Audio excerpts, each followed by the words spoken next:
¿Qué tal? ¿Cómo están ustedes? Sean todos muy bienvenidos y bienvenidas aquí al Palacio Pereira, donde regularmente hacemos Mapa Constituyente, este espacio colaborativo entre Mi Voz, Ladera Sur, Súbela y The Clinic, con la idea de darle los principales puntos de referencia, esos lugares para no perderse en el camino hacia una eventual nueva Constitución. Y como siempre, aquí a mi lado tengo a José María del Pino, con quien vamos a conversar y sobre todo de un tema tan importante para el borrador y también eventualmente para la futura Constitución. Exactamente, Maca, estamos cumpliendo con todas las normas de seguridad sanitaria que nos pide el Palacio Pereira para esta conversación. Un capítulo más, hoy día para hablar de Estado regional, para hablar sobre autonomías, sobre cómo le puede cambiar la vida a los ciudadanos, llevarlo a palabras simples, bajar la discusión a veces tan abstracta y empezar a profundizar de manera pedagógica. Quédate con nosotros, aquí comienza Mapa Constituyente.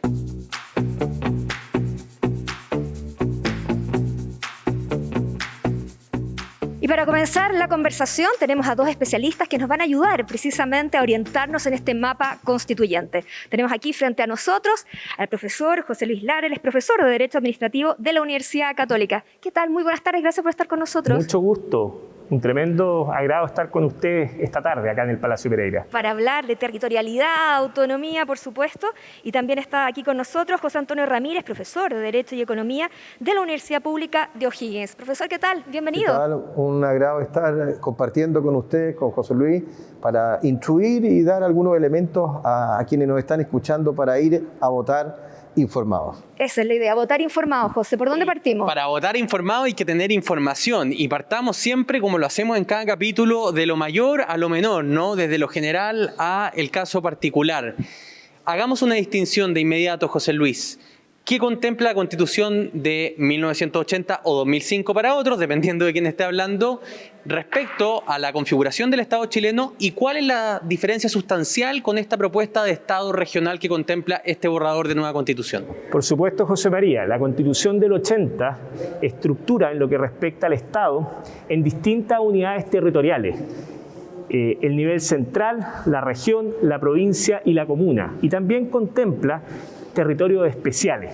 En cambio, la nueva Constitución o el borrador de nueva Constitución establece la comuna autónoma, la región autónoma, establece los territorios especiales y los territorios indígenas autónomos, que ahí vendría a haber una modificación bastante importante respecto a lo que hay hoy día. También se suprimen los delegados presidenciales, regionales y provinciales, que han estado en esta pugna con los gobernadores, y avanzamos hacia un Estado regional, que no es un Estado federal, pero tampoco es un Estado unitario propiamente tal como es lo que tenemos hoy día. Sigamos también para dar más explicaciones. Escuchamos muchas veces la palabra autonomía. Hay gente que dice, uy, eso se parece mucho a independiente, eso se parece mucho a autodeterminación eventualmente. Hay estados europeos, por ejemplo el caso del español, donde tiene también autonomía y funciona como un federal en la práctica. ¿Nos acercamos hacia allá o es un nivel de autonomía que se lo da solo en ciertas materias y no hay que preocuparse para el que tenga algún temor de que el Estado unitario se termina? No, Macarena, aquí hay que ser claro. Se establece expresamente en la Constitución que Chile es un Estado unitario territorialmente, que tiene un sistema de centralización en cuanto a su sistema financiero, que tiene una unidad económica basada en la sostenibilidad y en la dirección del Banco Central, y que sí le da una fuerte descentralización en competencias y funciones a las regiones que son decididas por una asamblea regional, que es un órgano normativo elegido por las personas, y por tanto hay un gobierno regional que al gobernador se le suma esta asamblea elegida por la región, que ejecutan el presupuesto nacional, toman decisiones a nivel regional dentro del marco de la Constitución y la ley que se crea con dando funciones, competencias y presupuesto para la ejecución en los territorios. Por tanto, estamos cercanos a lo que ocurre con las comunidades autónomas que tú dices en España. De hecho, escuchamos a muchos especialistas de ese país, o las regiones en el caso italiano, en que no está en juego la unidad territorial, sino que sí está en juego la descentralización política y administrativa del país. José Antonio, perdón, solamente un punto. ¿Esas asambleas van a poder dictar leyes? Esa asamblea es muy interesante. No puede dictar leyes. Tiene la potestad reglamentaria, ejecuta leyes nacionales. O sea, dicta normas, sí, pero en el marco de lo que está permitido por la Constitución y la ley que establece cuáles competencias, funciones y presupuesto pueden ocupar para la aplicación de políticas públicas en el territorio. ¿Serían como una especie de decreto reglamentario en el fondo o el famoso reglamento que las leyes nacionales tienen Nunca actualmente? hablar de decretos que pueden entenderse como autónomos sin un amparo legal, porque a veces se discutió mucho los decretos con fuerza de ley, y eso es interesante dictar. Cuando hay una ley, se dicta un decreto para ejecutar la ley o porque la Constitución permite dictar una norma en ciertos aspectos reglamentarios. Pero aquí lo que estamos hablando es que la Constitución le dio a la ley, a través del Congreso de los Diputados, que reemplaza a la Cámara de Diputados, y a la Cámara de las Regiones, que reemplaza al Senado, en varias de sus competencias, la dictación de leyes de concurrencia regional, y esas leyes son las que van a permitir que los territorios autónomos puedan ejercer competencias y funciones de acuerdo al presupuesto nacional. José Luis, disculpa, porque sabemos entonces que no pueden tramitar leyes, es decir, no tienen capacidad legislativa, ¿no? No está dentro de sus potestades. ¿En qué se distingue entonces esta asamblea regional propuesta a los actuales consejos regionales que tienen los gobiernos regionales? Yo creo que hay varias diferencias. El ámbito de actuación de la asamblea regional es mayor que la de los CORE, los consejeros regionales que hoy día prácticamente acompañan al gobernador, lo fiscalizan también, pero aquí se establece una potestad reglamentaria, que yo creo que es muy relevante porque en los hechos de alguna manera le va a permitir normar. Y nos vamos a encontrar además con una figura que es el estatuto regional. Y entre los distintos estatutos regionales, no necesariamente, ya que hay un riesgo de la propuesta de nueva constitución, va a existir una uniformidad, que es como lo que a veces ocurre, por ejemplo, con los instrumentos de planificación territorial, los planes reguladores, que nos encontramos, dependiendo del lugar en donde estemos, con asimetrías. En teoría, esta potestad reglamentaria va a estar sujeta a controles, la Contraloría General, la Corte Constitucional, etcétera, pero va a ser una herramienta tremendamente relevante que va a tener el gobernador para entrar a reglamentar ciertas leyes o a regular ciertos ámbitos de actuación. Por lo tanto, yo creo que ahí podemos tener una suerte de riesgo de irnos acercando, por eso que hay un sector que le ha llamado a esto un cuasi federalismo, porque no es un Estado federal, estamos de acuerdo. Estoy de acuerdo con lo que dice José Antonio también, que se mantiene el Estado unitario, que hay una regla de protección en orden a que esto no puede significar el desmembramiento del país, sigue siendo un Estado unitario, pero hay ciertos visos junto con la posibilidad, por ejemplo, de crear empresas regionales, empresas comunales, la autonomía normativa en materia de tributos. O sea, se va ampliando el ámbito de la región. Ahí toca un punto, José Luis, José Antonio, que es bien importante, que tiene que ver finalmente con la financiación de las regiones. Se van a poder crear empresas públicas, eso es un punto que ahora no tienen. También van a poder emitir deuda, también, que es una cosa no menor. Siguiendo el caso español y otros que tenemos cercanos, hemos visto que ahí se corren riesgos a rato. ¿Qué esto establece la Constitución para evitar precisamente esos peligros? ¿Cómo hacemos para que sean fiscalmente responsables y que ellos tengan también control por parte, me imagino, de la Contraloría, pero a qué nivel también se establece, cosa que no tengamos problemas eventuales con esos fondos, ¿no? Claro, la mayoría de los países de la Comunidad Europea tienen formas de descentralización como lo que se está viendo acá. Por tanto, países democráticos, desarrollados, ocupan un sistema similar o parecido o que podemos homologar. Expresamente se establece que hay una ley marco que la dicta el Parlamento con el gobierno y cada entidad territorial, cada región va a poder tomar ciertas competencias y atribuciones de esta ley marco, como dice José Luis, no necesariamente todas, algunas, las que de acuerdo a la idiosincrasia cultural, social, económica de ese territorio quiera tomar en materia de competencias y funciones dentro de un límite, y se establece expresamente que puede generar ciertos tributos, que puede endeudarse, pero siempre dentro del marco que la ley nacional autoriza, bajo el principio de responsabilidad fiscal y sostenibilidad económica. Por tanto, no es al libre ejercicio de cada territorio, sino está sujeto a un presupuesto solidario, equivalente en los distintos territorios de acuerdo a las competencias y funciones, y controlado por la Contraloría regional y nacional, la Contraloría que existe, que es autónoma, el Banco Central que fija las grandes políticas y el gobernador regional y la Asamblea Regional tienen toda una función de cómo se va a ejecutar el presupuesto y la Asamblea va a fiscalizar que se está cumpliendo efectivamente el presupuesto de la manera que se determina. Por tanto, y termino con el tema de las empresas. Efectivamente, los municipios y las regiones van a poder generar empresas, como ocurre, por ejemplo, en el metro de Medellín, en Colombia, que es exitoso. Transporte público es un clásico ejemplo, pero siempre dentro del marco de lo que autoriza la Constitución y la ley. José Luis, una de las cosas que hay crítica a este borrador por parte sobre todo de aquellos que promueven el rechazo tiene que ver con los frenos y contrapesos, con la gobernabilidad. Muchas de estas acciones, ¿no? El endeudamiento, el gasto, requiere acciones de contrapeso, si no una mayoría circunstancial podría tomar decisiones muy irresponsables.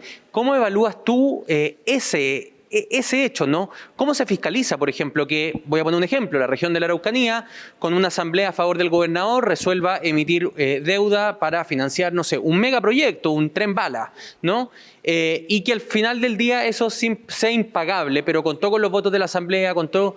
¿Cómo se establecen esos contrapesos? Mira, José María, yo creo que uno de los temas más complejos del borrador de nueva Constitución es precisamente el Estado regional. Y lamentablemente ha sido las materias a las cuales menos tiempo le hemos dedicado.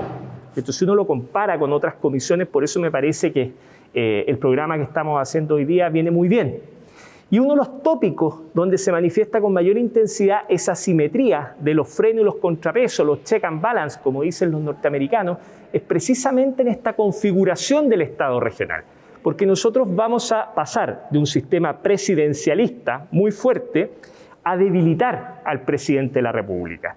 Y aquí se van a comenzar a generar roces, conflictos entre el poder central eventualmente y los gobiernos regionales, cuando no sean del mismo color político, por ejemplo.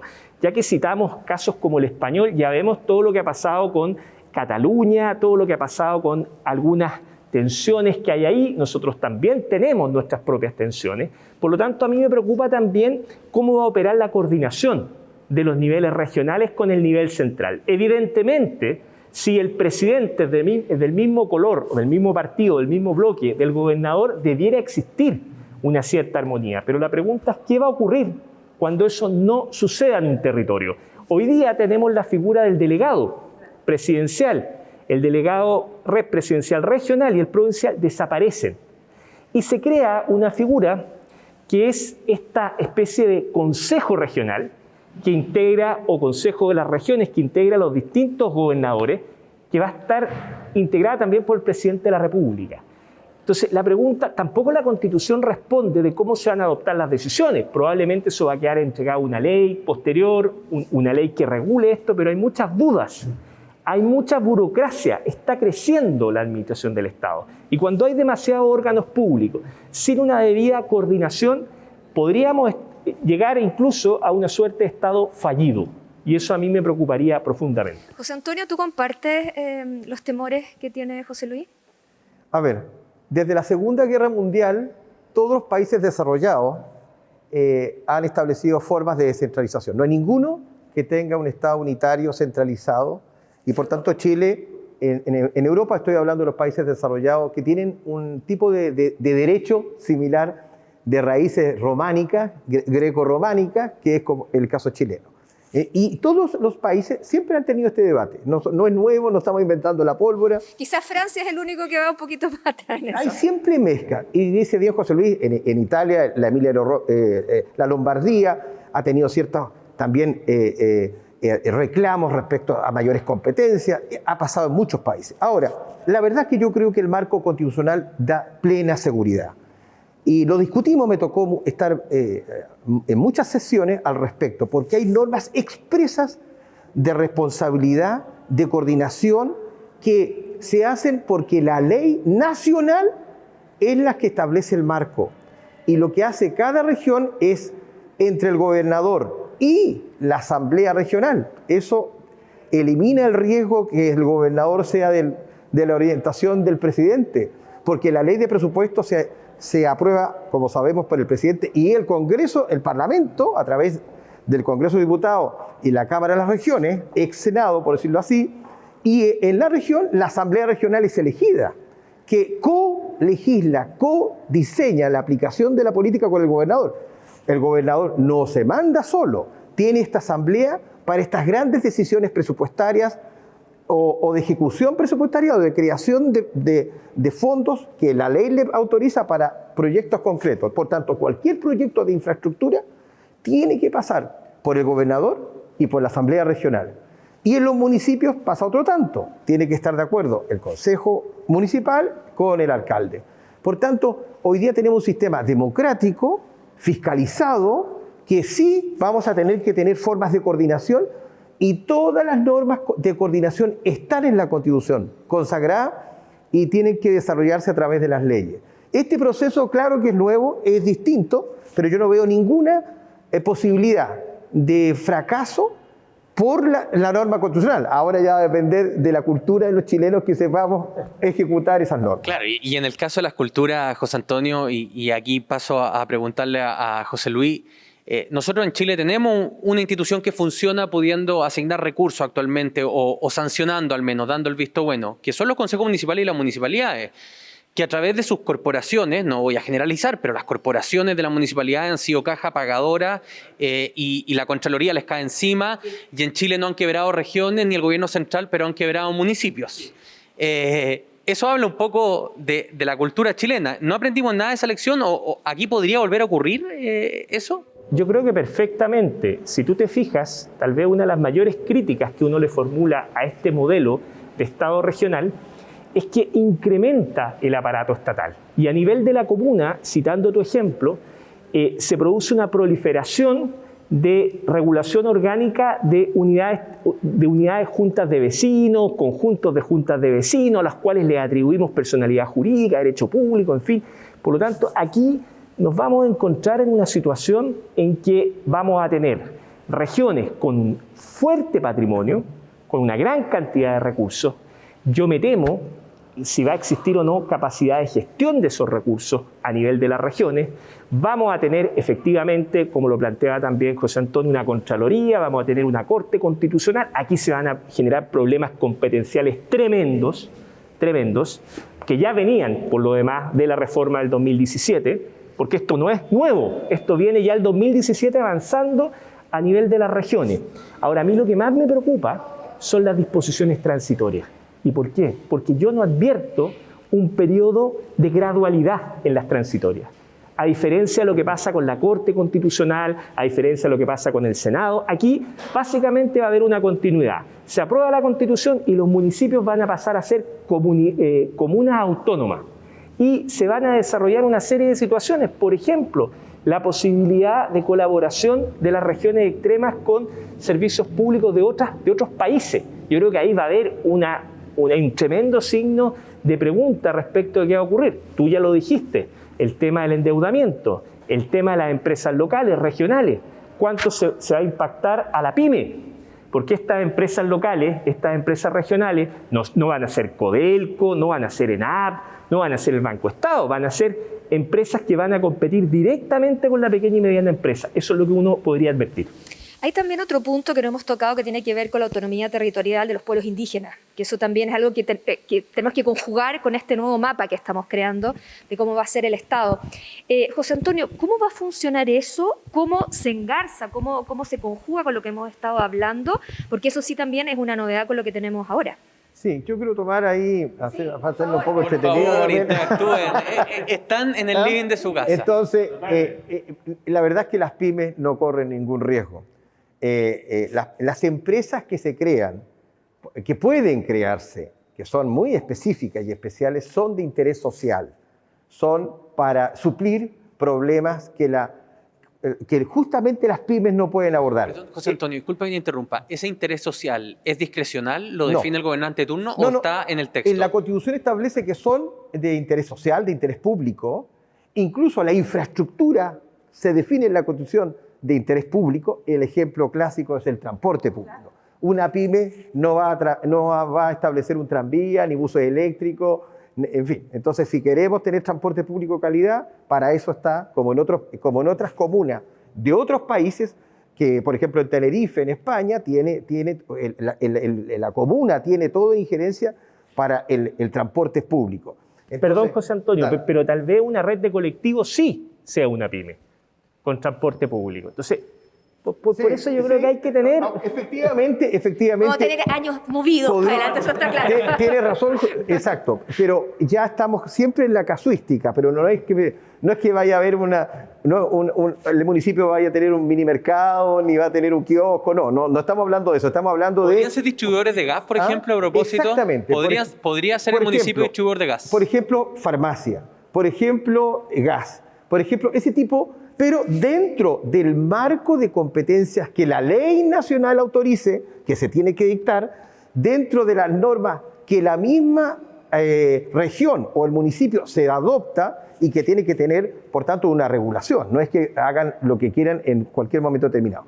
Voy al caso de que conversamos de los pueblos originarios. Yo creo que una de las grandes mejoras que tiene la Constitución es incorporar el concepto de la plurinacionalidad, la pluriculturalidad, y sometida al sistema del Estado unitario soberano, que expresamente se señala ya en los convenios internacionales como el convenio 169, que se aplica en muchas naciones que tiene pueblos originarios.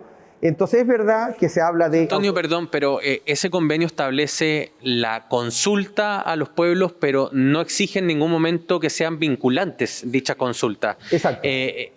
Aquí con la autonomía, al menos lo que hemos podido leer en los diarios, y para eso este programa, ¿no? Para que profundicemos y nos saquen estigma, se ha dicho mucho que los pueblos originarios, por ejemplo, en aquellas cosas que puedan estar asociadas a sus territorios, a sus intereses, van a tener capacidad de veto, de decir, no, yo no quiero eso, y por tanto el Estado central o el Estado regional tendrá, por tanto, que desechar ese proyecto. Voy a dejar a José Luis porque seguramente tiene una opinión que podemos estar en diferencias o no lo he conversado, pero efectivamente el texto constitucional establece dos principios.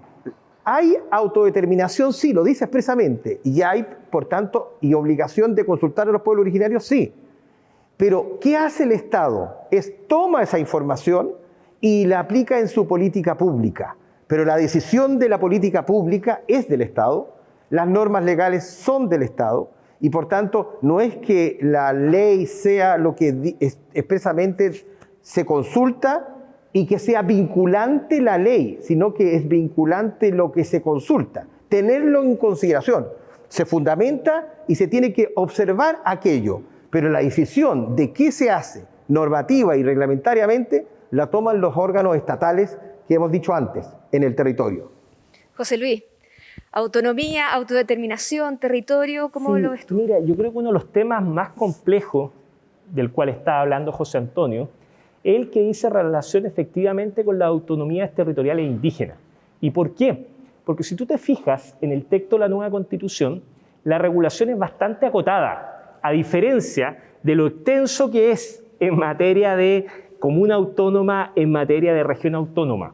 Es acotada y deja un tremendo espacio al legislador. Esta es una de las materias en que tal vez la Constitución, el proyecto es fuerte, minimalista, más que maximalista, que es la gran crítica que se hace a la Constitución. Pero también es un riesgo, porque a mi juicio, uno de las dificultades que tiene el texto de la Constitución es que hay una sobrerepresentación indígena. Y eso lo vamos a ver y probablemente lo vamos a experimentar cuando se tengan que tramitar esos proyectos de ley. Además, con una Cámara de Diputados y Diputadas que va a ser una Cámara con escaños reservados, que vamos a reflejar cuál espejo lo que ocurre en la convención, con una Cámara de las Regiones en el mismo sentido. Por lo tanto, yo creo que ahí vamos a tener algunos temas complejos. Esto también engarza con sistemas de justicia, en que eventualmente y bajo cierta hipótesis, un ciudadano como cualquiera de nosotros va a poder quedar sujeto excepcionalmente a la justicia indígena y no va a saber por qué. Por lo tanto, yo creo que es un tema complejo. Sí, yo aquí quiero, porque hay temas que se hablan, por ejemplo, el tema de la justicia, quiero tomarlo inmediatamente y ir al principio de la pregunta, pero el sistema judicial es absolutamente universal para todas las chilenas y chilenos, sean de pueblo originario o no.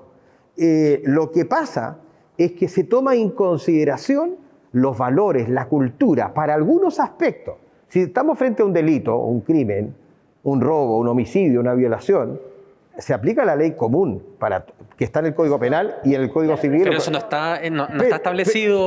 Pero cuando se trata de temas valóricos, por ejemplo, cómo se pasa de un terreno a otro entre poblaciones originarias o un camino que es público y que han pasado ancestralmente los pueblos originarios, son temas de carácter cultural, no son temas de carácter jurídico, penal o civil o comercial. Y eso lo conversamos largamente acá mismo en este palacio y por tanto, si uno lee profundamente, la obligación del Estado es respetar la cultura en la toma de decisiones, incluso de los jueces. José Antonio, tú que estuviste involucrado en la discusión, ¿por qué no se dejó establecido directamente en la Constitución que los temas penales no iban a ser vistos por la justicia indígena? Ya que era un punto que era sensible. Porque en ese caso tendría que haber dicho ni la justicia penal, ni la justicia tributaria, ni la justicia civil, ni la justicia de menores. ¿Y por qué no se podría haber dicho eso? No, porque no es necesario. Sí, las manifestaciones culturales son llevadas a la ley. Una transferencia de dominio respecto a un territorio es materia civil, lo sabemos. Pero la transferencia no existe el derecho cultural. Claro, pero la transferencia del dominio de los bienes muebles, la transferencia del dominio no tiene excepción. La transferencia del dominio tiene el régimen común. No, lo digo a propósito del ejemplo que usted da de que, por ejemplo, existe cierta forma de transferirse tierras que podrían ser... No transferirse, estoy hablando de, por ejemplo, lo que es un ejemplo. Sí, una lógico. Servidumbre. Estamos en la casuística, no se preocupe, profesor. Pasar por un camino público, una servidumbre que se ha hecho históricamente, se respeta ese paso histórico, pero eso no afecta a la propiedad privada de nadie. Es lo que siempre ha ocurrido y se siguen respetando las tradiciones.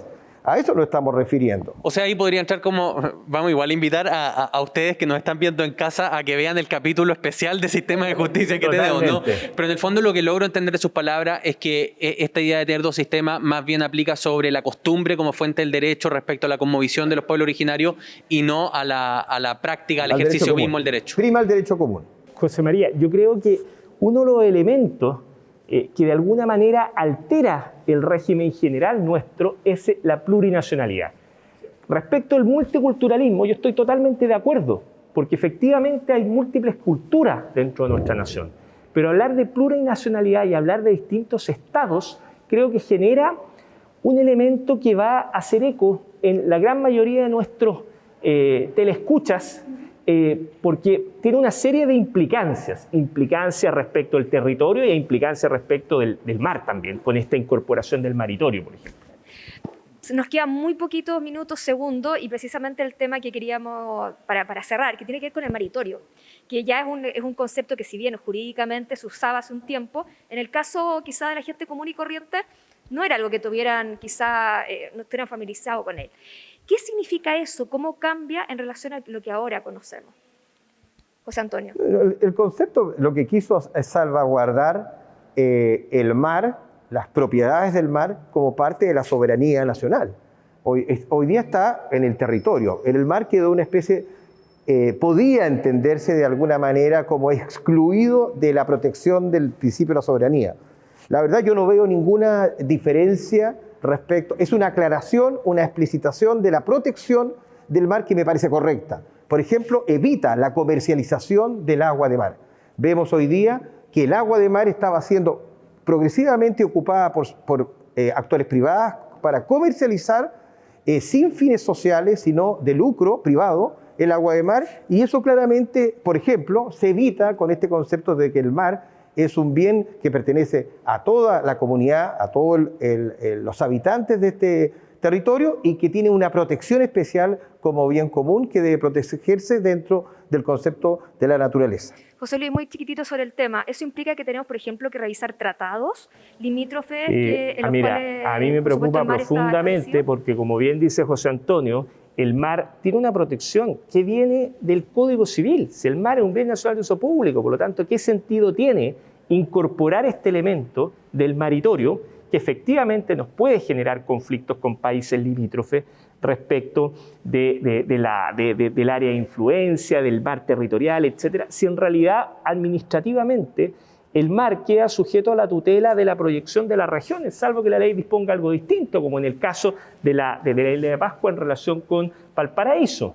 Pero la verdad que yo creo que es un elemento más bien disruptivo que va a enredar, va a confundir. Creo que nuestra legislación ambiental sí hay que robustecerla y está robustecida y tiene mecanismos de tutela. Por lo tanto, ir incorporándole más elementos a una Constitución que ya a esta altura se asemeja a veces a un árbol de Pascua que le vamos agregando una bola a otra bola y que al final termina un poquito desbordada. Eso es lo que me preocupa. Yo quiero agregar que cuando se discutió esto, por eso específicamente se puso una norma muy precisa de que se respeta por la Constitución todos los tratados internacionales y, por tanto, no hay ningún peligro de alguna afectación de algún acuerdo internacional. Y, a su vez, se estableció un artículo transitorio que, mientras no se dicte ninguna norma legal nueva, todo el ordenamiento jurídico sigue vigente de acuerdo al artículo 2º transitorio. Por tanto, el peligro de alguna afectación de tratados internacionales no existe. José Luis, José Antonio, desgraciadamente se nos ha acabado el tiempo, José, así que vamos a tener que dejar hasta aquí la conversación. Podríamos seguir mucho más, un tema fundamental, porque al final es la columna vertebral del Estado y bueno, vamos a tener que ver si las articulaciones van a responder bien, que es el gran desafío que tenemos en los próximos años. Y hasta se nos quedaron algunos temas en el tintero, y a preguntar yo por el tamaño de las regiones, a ver si a lo mejor ahí se podría haber cambiado, ¿no es cierto?, el camino de atomización o de construir macroregiones. Ahí hay visiones distintas, pero bueno, lo podremos considerar en un próximo capítulo de Mapa Constituyente TV, donde estamos contigo recorriendo este mapa para tener una decisión lo más informada posible el próximo 4 de septiembre, cuando usted en su casa va a tener que decidir si este borrador de nueva Constitución llega a ser finalmente la casa común de todos. En nombre de Ladera Sur, de The Clinic, de Mi Voz y de Súbela, les agradecemos y nos reencontramos en el próximo capítulo.